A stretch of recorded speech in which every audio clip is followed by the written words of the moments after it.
Again, all of this, we are all part of what God is doing in our city. So tabi mo sa katabi mo, you are part of this. Right? And so, grabe, exciting lang.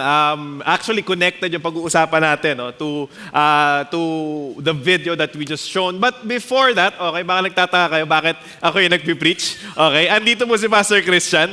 Okay, pero inas niya ako na pwede bang ako yung mag-preach? Okay, so, yun lang yung long story. So, wala naman pong any, bakit kaya, wala lang, yun lang talaga yun. Okay, so, but I'm usually at the 6 p.m. service. So, kasama ko po si Pastor Richard, okay, and at the youth service. But today, siguro, nagto 2 p.m. naman ako every now and then. Okay, dumadaan ako dun sa likod. Okay, so, pero hindi lang ako lagi nagpipreach. But I'm excited to preach the Word of God to everyone today. And tanong mo yung katabi mo, excited ka ba today? Okay, because we are wrapping up our series with na tinatawag nating What Shapes Us. Again, I'm James, I'm one of the campus missionaries, and this series has been actually a two-part series which started last year. Okay, yung first half this is our statement of faith. If you are wondering what are the things that we believe in, what not just things, but what are the doctrines that we believe, that we value, okay, makikita natin yung sa statement of faith, and it's not something that's private. You can actually go to our website, you can check it out there.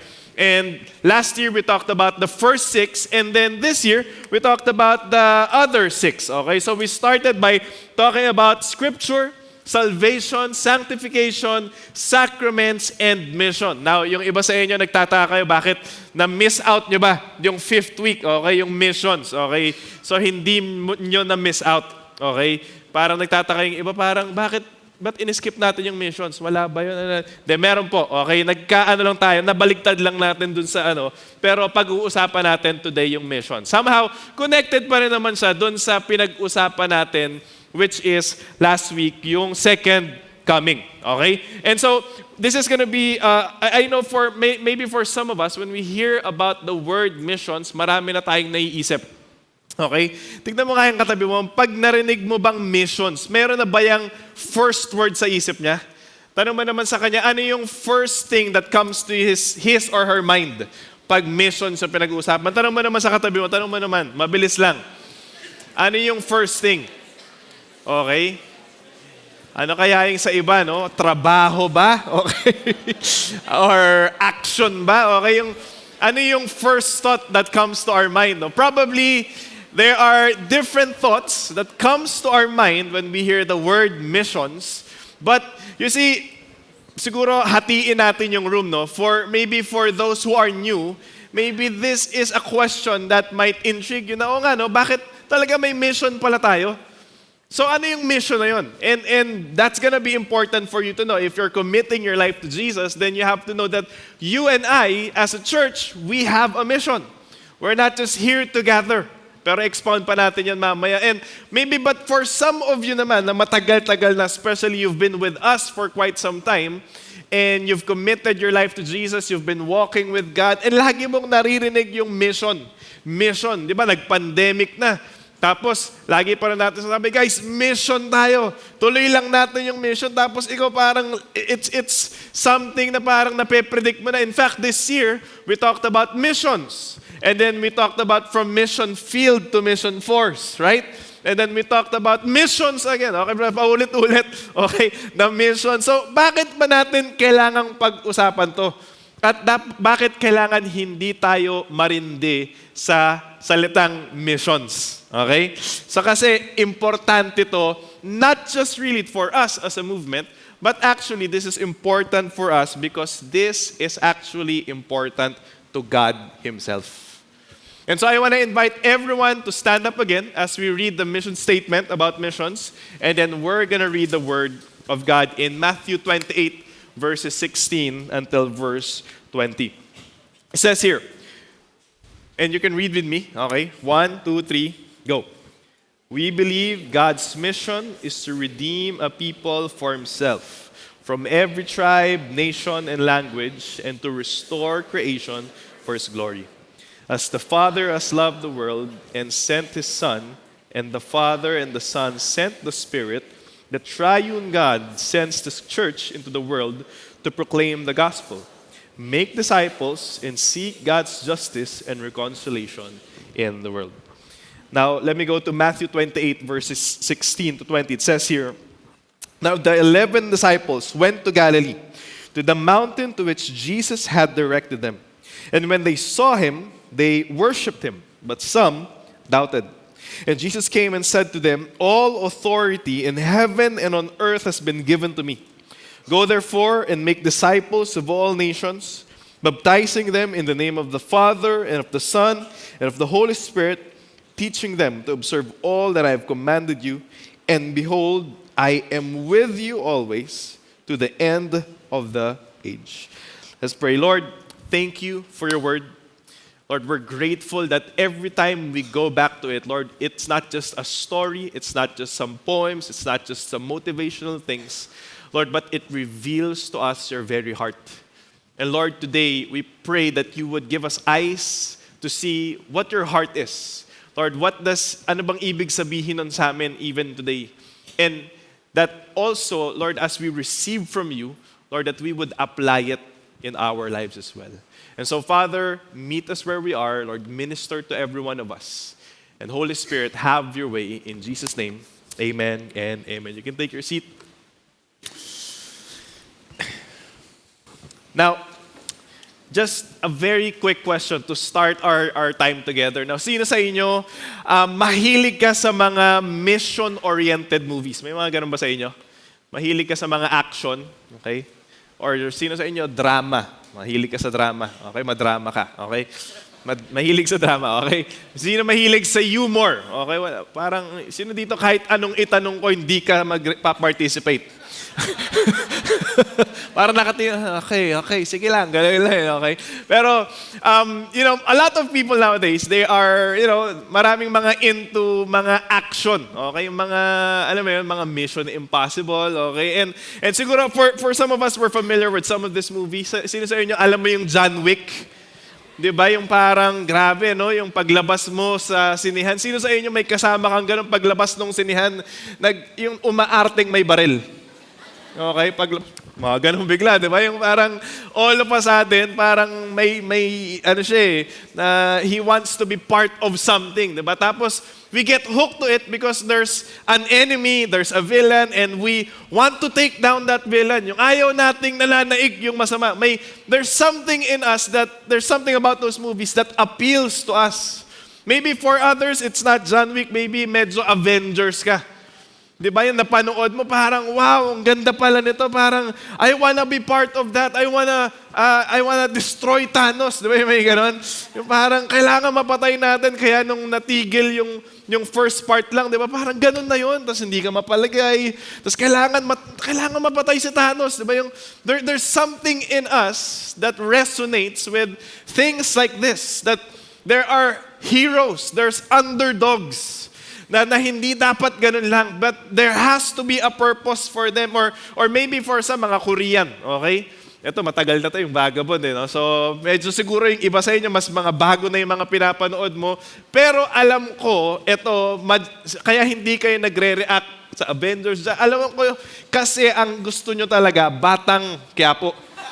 Okay? Okay, talaga, ito yung, ayan, pag-usapang Batang Quiapo, talagang, di ba, yung, grabe, talagang into it ka talaga, di ba? Yung gusto mo, dapat mapatay ni Coco Martin lahat ng mga masasama. Isang baril lang, 200 yung kalaban, di ba?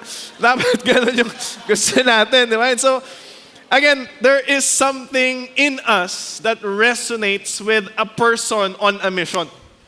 When we watch someone, when we hear someone, nung bata pa tayo, and we hear that this person is doing something exciting, something that is world-changing, something in us is inspired. And as we grow up, or maybe it started when we were young, when the games that we're playing, na parang gusto natin, we're part of an adventure, and as we grow up, maybe it's not exactly like this anymore, but eventually we still choose something that is near to our heart, something that gives us a sense of mission or purpose. Now, for some, it could be, having your own business. That's your mission. You feel like, kailangan maging okay to para pag naging okay to, makakatulong ako. And all of that is good. Maybe for some of you, you want to have a career, a thriving career. And again, we all have different sorts of mission. But today, we want to ask the question, are those things which are good, are those really our main mission? Yun ba talaga yung dapat ibuhos natin lahat ng buhay natin? Or should it be that there is something else that's bigger and more important that eventually yung mga ginagawa natin on the side contributes to the bigger mission that God actually has for us? Why do we always talk about mission? Why is it important that we're missional? This is the text that we're looking at in Matthew 28, and God reveals to us His heart all along. Bakit niya pala ginagawa yung ginawa niya for the last 3 years as He started to do ministry? And we could see that this was a very important message for Jesus to tell His disciples. Matthew 28 says, now the 11 disciples went to Galilee. Bakit Galilee? Scholars are saying that this is because this is the hometown of Jesus. Okay, and so Jesus wanted to meet them again where everything started in Galilee. And He called the disciples, and this is a reference to Matthew 28 in the earlier part of the chapter in verses 7 and 10, where He met with the women after niya mag-resurrect. Sabi niya, tell the disciples to meet me in Galilee. Tapos eventually, a few verses after, he revealed Himself again and said, tell them to meet me in Galilee. And so He was telling His disciples you have to meet me in Galilee. Now, think about it. He just resurrected from the dead. He could have finished it there already. Right? Parang namatay siya on the cross. Hindi parang namatay. Namatay siya sa cross. And then eventually, 3 days after, He rose from the dead. And He could have sealed the deal there. He could have said, guys, I am alive. You see me. Okay? We're good. You're forgiven. Bounce na ako. Pwedeng ganun eh. Diba? That was already, wow. Buhay si Jesus. Nag-resurrect si Jesus. Blown away yung mga disciples. They could have walked out and lived their life na, wow, grabe, yung sinundan namin Jesus. Buhay pala siya. Ang galing, panalo. But for some reason, the story didn't end there. It had to move forward. All the things that Jesus has done couldn't end with Him just resurrecting. And so we see when He eventually revealed Himself, when they saw Him, they worshiped Him, but some doubted. Now, that hindi natin masyadong bibigyan ng oras yun, but that's just interesting to think of. That even though some worship Him and some doubted, we see in the next verse, Jesus still proceeded by commissioning the disciples. I just find that interesting because hindi sinabi ni Jesus, parang labo naman ng mga to, may doubt pa kayo. Bala nga kayo. Alam mo, but imperfect as they were, Jesus still proceeded with the calling for them. Which is just a reminder for many of us that maybe we're not perfect, but Jesus calls us anyway. That person beside you, maybe may mga doubts pa yan. But you know what? Jesus, in another translation, sabi, Jesus undeterred, or He was still determined to still push through despite the resistance. He still called the disciples. Can you tell the person beside you, sabihin mo naman sa kanya, God wants to use you. Alright? God wants to use every one of us. Not just the pastor, not just the victory group lead, all of us. God wants to use. Now, we go now to this verse, and Jesus came and said to them, all authority in heaven and on earth has been given to me. What does this reveal to us? First of all, this tells us that God is on a grand mission of redemption all along. When they heard this, the disciples now connected the dots na, oh, okay. Okay, hindi pala to. Dumating lang si Jesus to forgive. It says there, all authority in heaven and on earth has been given to me. Now it says there, all. Can you say all? Ibig sabihin ng all ay all. Okay? Lalim, eh, no? Okay? Lahat. Okay? All authority. Bakit kailangang banggitin ni Jesus na all authority in heaven and on earth has been given to Him? Bakit importante yun? Now, we have to go back a bit for us to fully to understand yung sinasabi ni Jesus. You see, sorry, nagbibinata. Genesis 1, verse 26 tells us na when in the beginning, God made everything perfect and it was good. It was great in the beginning. Okay? Ang ganda, it was perfect in short.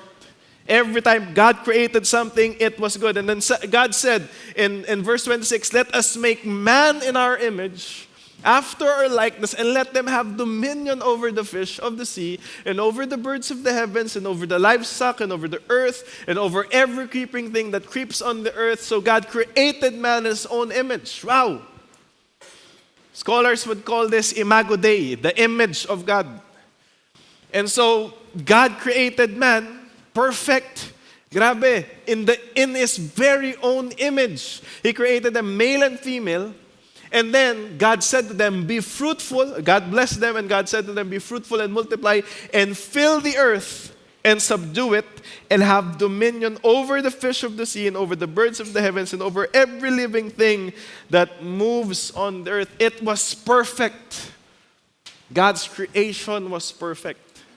He was the only authority until chapter 3. We know how the story goes.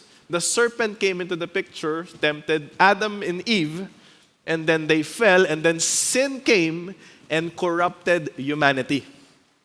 And then nakita natin, nagkaroon ng, hindi naman nawala ng authority si God over the earth, but sin came in and held humanity as His slaves.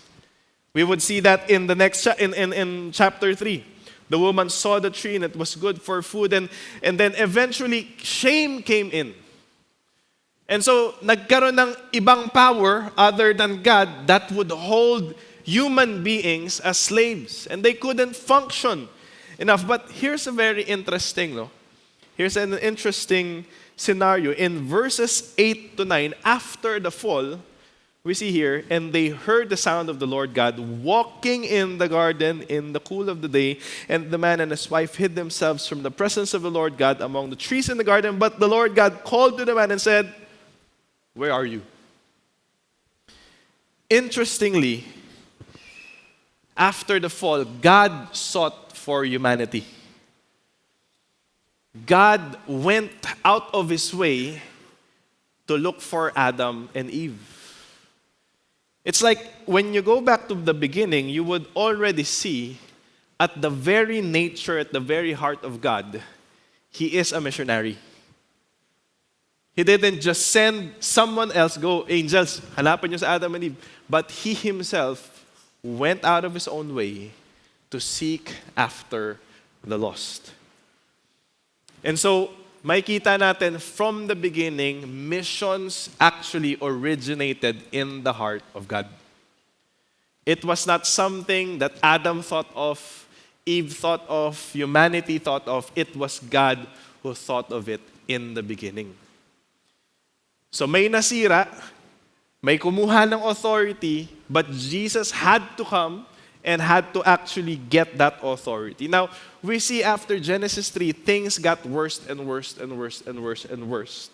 But we would also see, as much as things are getting worse, hindi tumigil si God mag-pursue. Tinuloy ni God. Makikita natin yon. Kaya, importante binasa natin yung Bible, especially in the Old Testament. Makikita natin, grabe ang kulit natin, no? Pero ang kulit din ni God, in a good way. Kasi He never ever stopped chasing after humanity. He kept on relentlessly pursuing us despite us. And eventually, book after book, when you would read in the Old Testament, He would always talk about a Messiah who would eventually come and restore all things again, not just to how it was, but better than how it was. And eventually, we see that there was a prophecy made by Isaiah, and then when Jesus came, 400 to 600 years after, he took the scroll, and this is what he said. He came to Nazareth, where he had brought up, and as his was custom, he went to the synagogue on the Sabbath day, and he stood up to read, and the scroll of the prophet Isaiah was given to him. He unrolled the scroll and found the place where it was written, and he says here, "The Spirit of the Lord is upon me, because he has anointed me to proclaim good news to the poor. He has sent me to proclaim liberty to the captives and recovering of sight to the blind, to set at liberty those who are oppressed, to proclaim the year of the Lord's favor." Jesus came on a mission. This is what he came to do. He came to proclaim good news to the poor. He came to proclaim liberty to the captives and recovering sight to the blind. This is all the things that he came to do. Meaning, hindi lang po dumating si Jesus on earth to be a rabbi. Para lang magturo. Hindi po siya dumating para magkaroon ng mga fans. Tapos dumarating siya, "Hi fans." Hindi ganun yun, hindi yun yung mission niya. Hindi siya dumating para lang pasayahin tayo. He came because there was a problem. And he had to fix the problem himself. Now, he did all of that not because it was a burden, but actually because he loves us, despite of us. Naniniwala ka ba na yung katabi mo, mahal yan ni God? Pero naniniwala ka bang matigas din yung ulo niyang katabi mo? Pero grabe, God did not stop pursuing that person. Because God, in His very heart, His heart has always been to redeem His creation. It's not to let us go to waste. Bahala kayo, that's what you deserve. God Himself wanted to do that. Now, here's an important thing for us to realize. This is not just a Jesus thing. Yung missional heart ni God, hindi lang po si Jesus to. But it is the Trinity. Because minsan, pinag-aaway natin yung Trinity. Okay. Parang feeling natin, galit-galit si Jesus kay God the Father. Sino sa inyo may ganun ka nang iniisip before? Parang iniisip mo, si God the Father, laging galit. Patayin yung mga masasama. Tapos sabay si Jesus, wag. Parang naiisip natin, parang gusto ko yung Jesus lang kasi mas mabait. Diba? But if you think about it, it's actually the Trinity who was all in the plan. Because the sending was the Father. So the Father, diba, the verse John 3:16, "For God so loved the world." It wasn't just Jesus who loved the world. God the Father loved the world. And that's why He sent His Son, and the Son was sent pushed. Hindi siya parang, sino kayang isisend ko? Ay, natulak. Diba? Hindi ganon. But Jesus Himself was in on the plan, and eventually we would see also the work of the Holy Spirit. And so this was a triune God thing to redeem humanity. They were all into this because He loved us. That's basically it. And so mission, again, has its origin in the heart of God. Hindi po tayo yung nag-imbento ng mission. But it was God ever since. That's why it reminds us that God is on a grand mission of redemption. May authority dati, He had to pay the price when He said, "It is finished," resurrected from the dead again. Now all authority in heaven and on earth belongs to Him. Now, anong ibig sabihin naman nun for us? Parang, okay, so all authority in heaven, on earth is on Jesus. So how does that look to all of us? It means all hope is not lost. When we look around us, it may look ugly, but the reality is everything belongs to the authority of God. Hindi po tayo kailangang matakot. Parang, oh no, ano mangyayari? Nangyayari, may ganito na naman, nanalo siya, ganito, may hindi po, yung anyone doesn't escape the authority of God. And it also means for you and me today, that there is also a God who is trying to redeem our lives. It means that you and me, if God was on a mission all along, even today, individually, God also wants to redeem us. Ibig sabihin, kung pumunta ka dito, may nangyayaring kaguluhan sa buhay mo, tapos nagkakandaloko-loko na yung mga bagay, you know what? Maybe you're not the Messiah that's gonna fix your life. Maybe it's time for you to actually let the Messiah, Jesus Christ, to come in and to redeem your life. He's done it before. He's the best at it. And I believe He is the greatest one who can redeem our lives. Amen? Now, the second thing is hindi lang po sa missions yung heart ni God, but the second thing is because we belong to Him, if we say that we're followers of Jesus, then God calls those who follow Him to be part of His mission. Lahat po tayo iniimbitahan ni Jesus maging parte ng mission niya. Now, interestingly, after bumalik ni Jesus o lumapit sa all authority in heaven and on earth has been given to me. Therefore, relax. How many of you nabasa niyo yung relax doon? Wala, no? Diba, hindi niya naman siya sinabi, all authority has been given to me, therefore, ako bahala. Chill ka lang. Ako na. Diba? Hindi niya sinabi na, just sit back, relax, enjoy, I'll show you how to do it. Watch me. No? So hindi ganito. Hindi niya sinabi na, okay, all authority in heaven has been given to me, so hintay ka lang dyan. Taas mo lang yung kamay mo. Hintay ka lang, mabless ka. That wasn't actually what Jesus said. Now, it's not wrong to raise your hand. It's not wrong to cry, all of that, to believe God for a breakthrough. But that shouldn't, nakalimutan ko yung English. That shouldn't outweigh. Yun. Okay, bumalik. Thank you, Lord. Okay. That shouldn't outweigh our primary calling. It says here, go therefore. Can you say go? It says, go therefore and make disciples. Dahil lahat ng authority belongs to me, you know what you're gonna do? Go. Huwag kang matakot. Go. Yun yung sinasabi niya dito.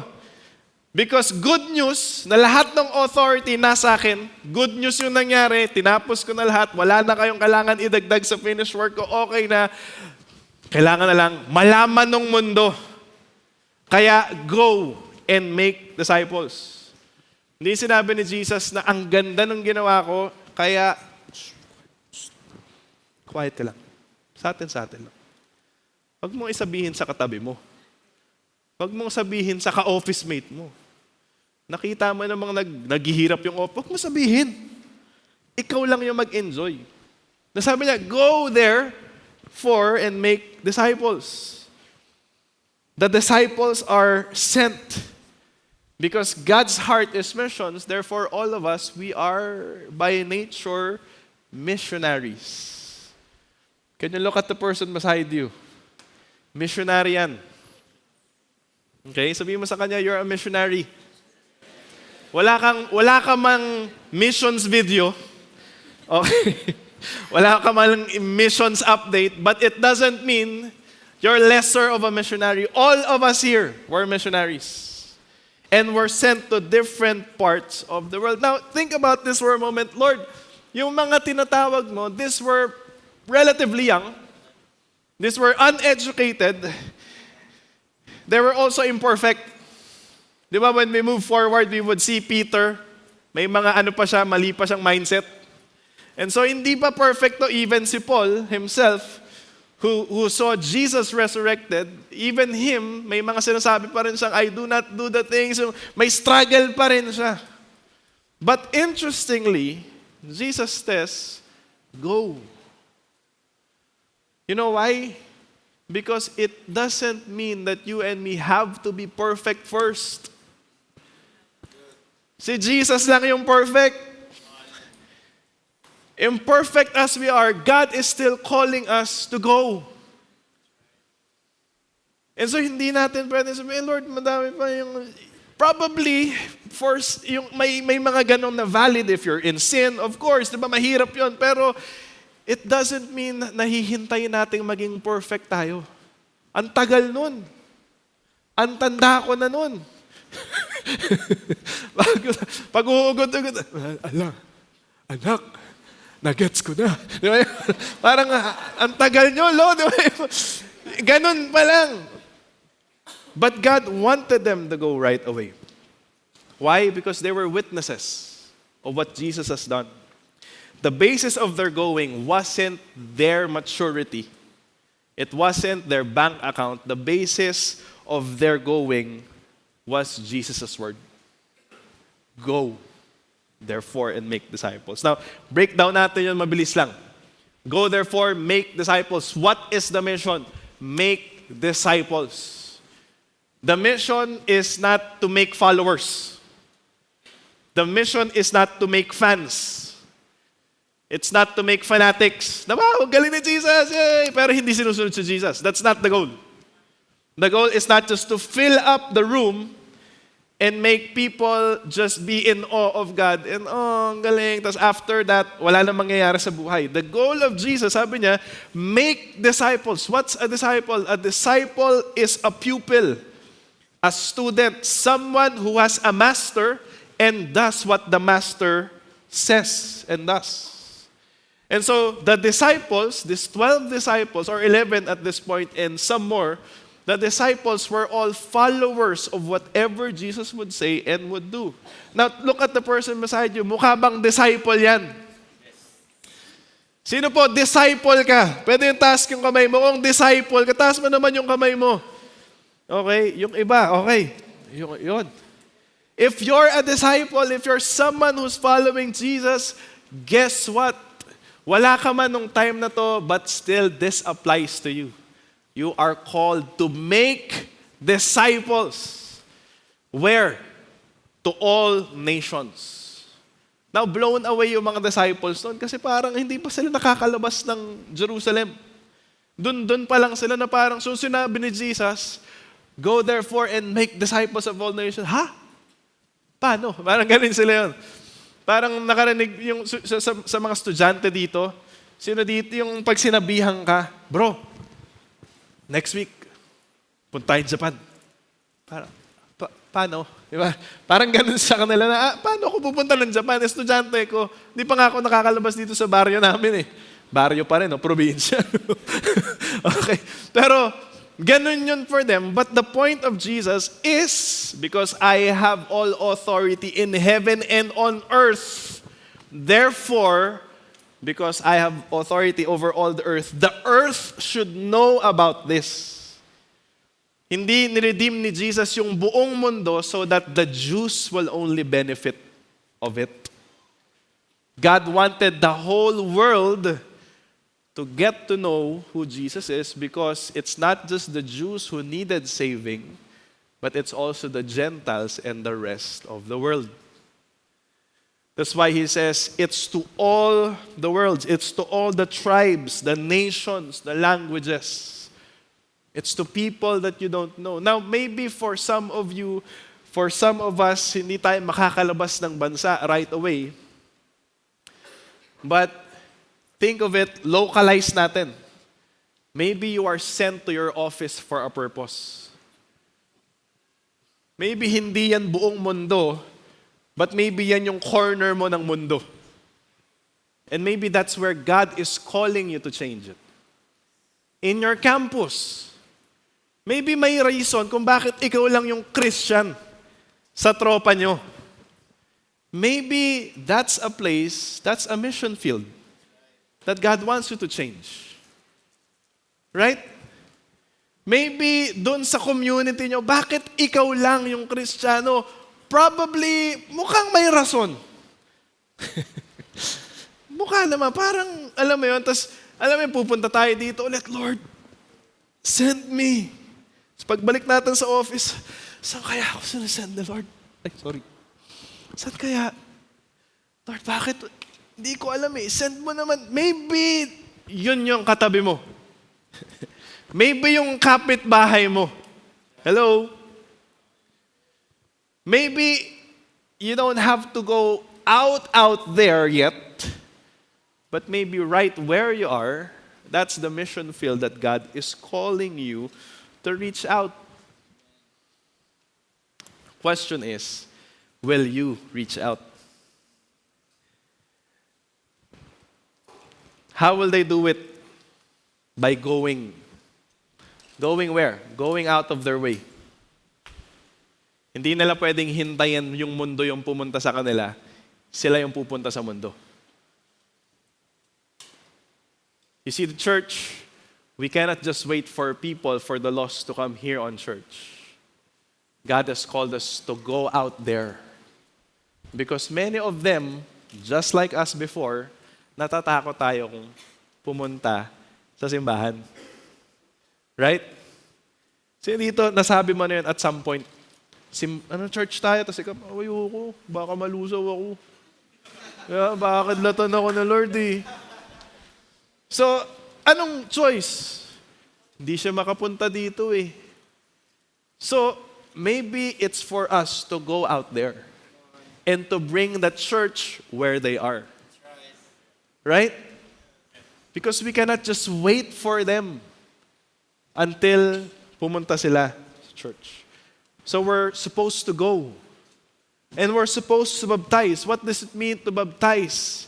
What it means is they are to identify with Christ. Of course, by water baptism, but water baptism signified that their allegiance now is to Christ. They're following Christ for the rest of their life.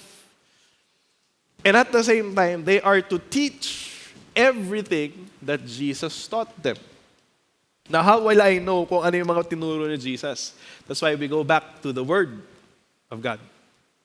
When we know what God said in His Word, then we will know what to teach them about Him, the things that He has taught. Now, what's the goal?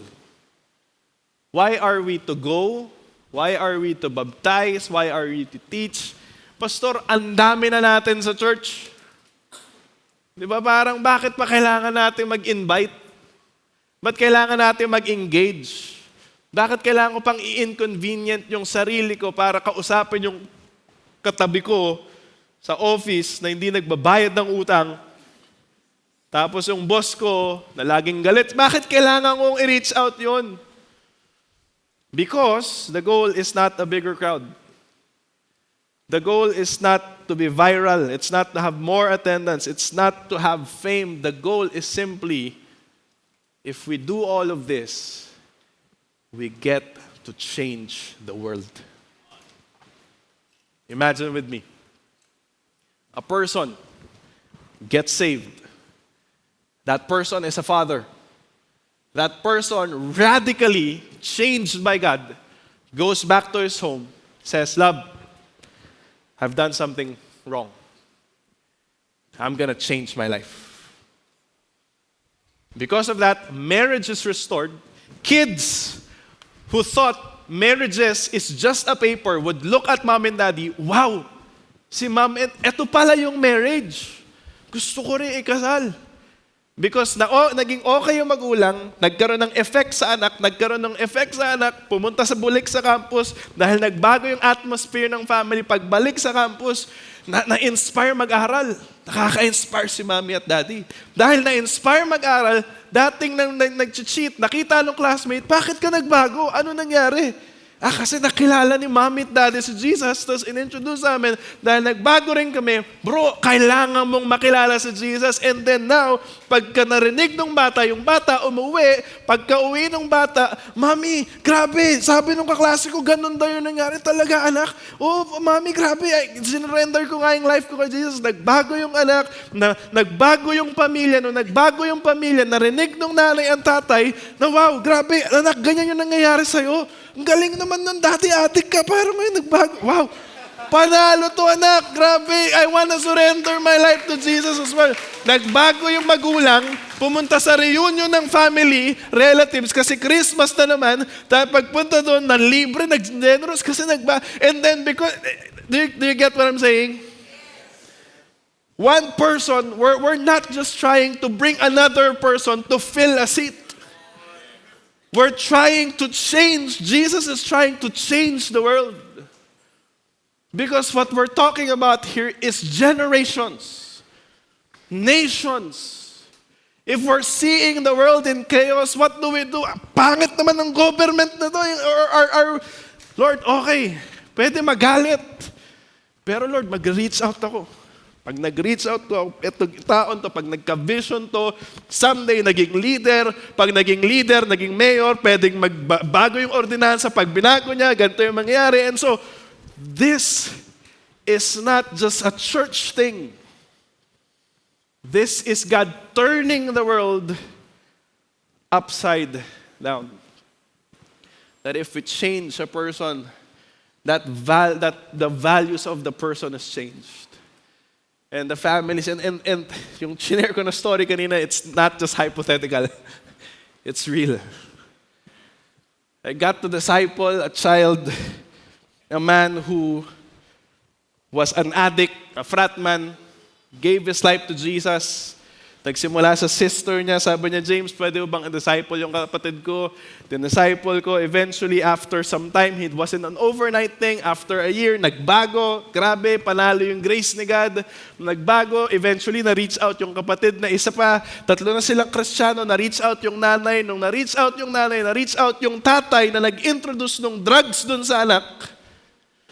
At dahil nagbago din yung tatay, nagpakasal yung mag-asawa.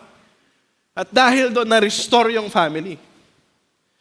And that's what we're talking about here. The person seated beside you tomorrow has a story. And if that person is yearning, God is calling you to be part of a work that would make an eternal impact. Now, here's the question. If that's the thing, will we really let this opportunity and privilege to be part of God's mission pass? Is there something greater than this?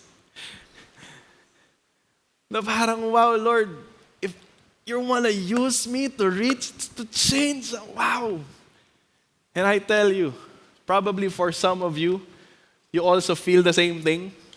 Yung kapag ginamit ka ni God, baguhin yung isang tao, parang the feeling is, Lord, okay na. Hindi mo na akong kunin, Lord, okay na. May mga ganun ako moment na may nakita, parang, wow, Lord, dati siyang struggling with this identity, with this gender, tapos nagbago, parang, wow, Lord, okay na. Because it's the greatest mission that God is inviting us into. Will you be part of that? Or will you miss out on the opportunity? Now, as we try to wrap this up, I know this is a big mission.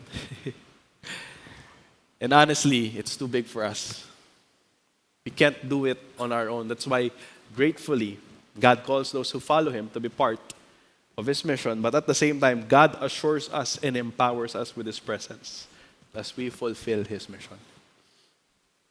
Now, as we wrap this up, it says there in the very last part of the verse, behold, I am with you always to the end of the age. The confidence is the authority belongs to God. And at the same time, that God is going to be with me all throughout as I do this. Now, what does Jesus mean that I will be with you at the end until the end of the age? Ibig sabihin yung, I am with you always to the end of the age. I will be with you all day, all throughout your life until you die. In Acts 1, verses 4 to 5, this is what Jesus says. Wait for the promise of the Father, which He said, you heard from me, for John baptized with water, but you will be baptized with the Holy Spirit not many days from now. And in the next part, in Acts 2, when the day of Pentecost arrived, they were all together in one place, and suddenly there came from heaven a sound like a mighty rushing wind. It had filled the entire house where they were sitting, and divided tongues as of fire appeared to them and rested on each of them. And they were all what? Filled with the Holy Spirit, and began to speak in other tongues as the Spirit gave them utterance. So hindi lang sinabi ni Jesus na go to the world I know the world is dangerous. I know you don't have all that you think that na kailangan mo. But go out there. But guess what? I know that there's gonna be fear. I know that there's gonna be some obstacles. I know that there's gonna be some opposition. But I'm gonna give you more than money, more than this or that. I'm gonna give you the Holy Spirit, which ultimately what we need to minister to other people. How many of you, may mga times ka, may kausap ka, hindi mo na alam kung ano yung sasabihin? May ganun ba sa inyo? Try ka mag-reach out to someone, tas lahat na nagawa mo na para maparealize na masama siya. Okay, ako talaga, kaya nga, ang sama mo, no? Grabe no, no? Yung parang, pero sa kanya, hindi, actually, okay nga. Yung parang, hindi mo na alam yung sasabihin. Paano ko ba mabibridge yung those are the moments that you just know, Lord, by my own, I cannot break the heart of this person. I need you. I need your wisdom. And that's why God Himself gives us the Holy Spirit so that when those moments come, pag the Holy Spirit nag-speak sa'yo, grabe, kahit ikaw, mamiministeran sa sinasabi mo. And how many of you experienced that? You were saying something to that person, alam mo, grabe bro, si God talaga. Tapos habang sinasabi mo, ikaw din na, totoo yun ah. Hindi ko alam saan nanggagaling to. And that's the Holy Spirit ministering through you. And that's why God has given us all that we need to do all that He has called us to do. Church, God has given us all that we need. Just the Holy Spirit. I know there are times we want a breakthrough because masarap sabihin yung breakthrough. Parang may mga times ako when I was younger, Lord, bigyan mo naman ako ng mansyon. Para pag may mansyon ako, tas may nagtanong, di ba, pag pinakilala kita, pag sinabi niya, paano mo papatunayan totoo si God? May mansyon ako. Di ba, parang, oh wow, ang galing. Yung parang, that's great. But some people are not faced with that. That even though if you say, bro, grabe, God did this. Okay. Eh, tapos wala ka lang hugot. So, ano sasabihin mo? Wala. Tara, libre na lang kita. Ganun na lang, di ba? But with the Holy Spirit there, God does something miraculous in us and through us. And so God assures and empowers us that as we fulfill the mission, we're not going to do it alone. We're going to do it together, but at the same time, we're going to do it by the power of the Holy Spirit resonating in each one of us. As we wrap this up, God is on a grand mission of redemption all along. God has been on mission before and is still on mission today. The people around you, God cares for those people. Our nation, God cares for our nation. But for us to see transformation, God is inviting us to be part of what He is doing. Part of it is praying, yes. Part of that is sending someone, yes. But part of it is also us getting ourselves involved in going out there. And last but not the least, as we do that, God assures us and empowers us with His presence as we fulfill His mission. I want to invite everyone to stand there. We're going to pray. We're going to ask Pastor Christian to come up.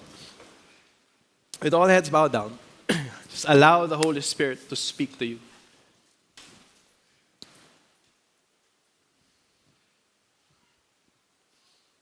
And I want to pray for two things. The first thing I want to pray for is maybe you know, alam mo na, God is pushing you to reach out to someone. And you're kind of hesitant, Lord, kaya ko ba? Lord, may mga ganito pa nangyayari sa buhay ko. Lord, are you really going to use me? And you know what? As much as the trainings are great, but probably what you need to know is all authority in heaven and on earth has been given to Christ. Huwag kang matakot. Maybe you're saying, Lord, can you give me courage? Can you give me faith to step out of my comfort zone and to do what you're calling me to do? Alam mo lang, may mga taong pinapa-reach out sa'yo si God. Pinapakausap sa'yo. Tapos nagtataka, bakit left and right yung they're going? And you know, Lord, there has to be a greater purpose. If ikaw yun, pwede mo mantas yung kamay mo. I want to pray for strength, for boldness, na you're not gonna hold back. See that hand? Yes. Maybe kapitbahay mo.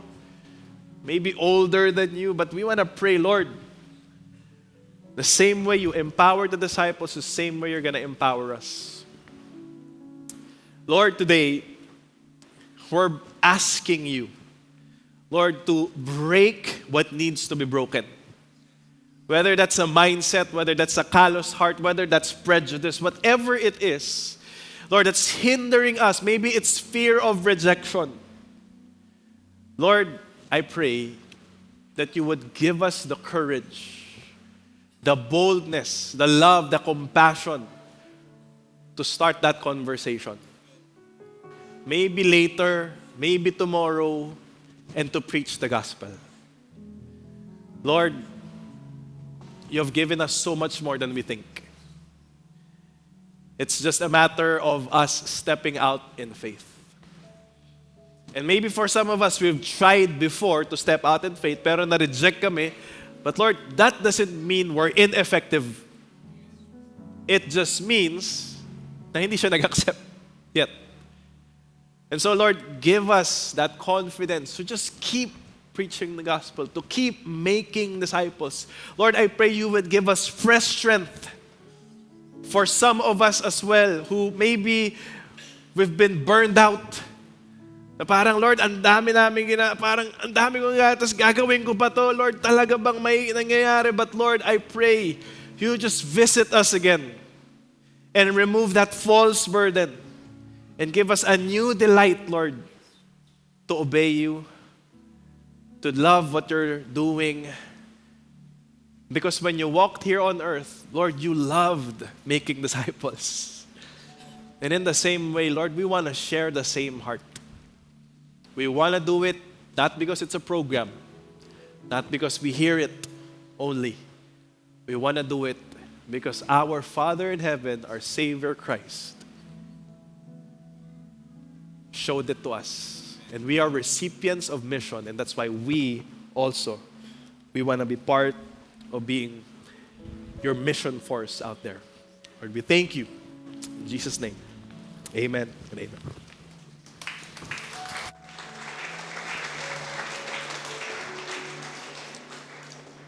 While Pastor James was sharing about the heart of God in terms of mission, I was really moved with his first point, saying that the call of God is to really for us to be redeemed. It's for us to experience His amazing love, for us to be reconciled with Him. And I really believe that very message is for you. Maybe some of you here,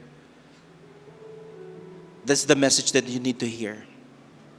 That God is so willing to let you know that He loves you so much. That He died on that cross 2,000 plus years ago for you to experience His amazing love, for you to understand that the sin, those things that we have done in the past doesn't have any power in us anymore because God purchased everything on that cross. And one thing more, yung pong heart ng Panginoon is for you to be saved. I want you to close your eyes and bow your heads. If you are here, you know that the message of God through Pastor James is all about you to be redeemed. I really believe this will be a great opportunity for you, an invitation from God for you to surrender your life to Him. If you are here, you know God is speaking to you. And God is reminding you that I love you, my son, my daughter. And I want to show to you kung sino ako. And I want to show to you that I have a great plan for you. And also for you to appropriate that victory that I have for you. If you are here, this is the first time you're going to surrender your life to God. In the count of 3, without any hesitation, I want you to lift up your hand and we're going to pray for you. 1, 2, 3. Raise your hand. God sees that hand. God sees that hand. God sees that hand. God sees that hand. God sees that hand. I know there's more. Do not hold back. This is the opportunity that God is giving you in order for you to really understand the love that He has for you. God says that hand. For those people who are raising their hands, can you just pray after me? Lord, thank you for this opportunity, Lord, that you've given me in order for me to understand yung pong pagmamahal nyo sa akin, Panginoon. Lord, right now, I would like to say sorry for all the things that I've done in the past. And I would like to accept you as my Lord and Savior and appropriate that I am forgiven. I declare that I am a new creation. The old has gone and the new has come. Lord, may you bless those people who are raising their hand. And I pray that they will just appropriate the victory that you have won for them. Put down your hands in the mighty name of Jesus. Amen and amen and amen. For those people who raised their hands, please, right after the service, i-approach niyo po kami. We really want to journey with you and even explain kung anong decision na ginawa ninyo. And at the same time, before we end, next week we're going to start a new series. Ang new series po natin will be, it's gonna be a localized series. Ibig sabihin po, here in Victory Pasig, ito po yung series na meron tayo. And the title of our series is In Awe. We're going to talk about Psalm 103. And I pray that you will take this opportunity as well for us to invite more people and preach the gospel. Can I ask everyone to lift up your hands? Let me just pray a prayer of blessing. Lord, thank you for everything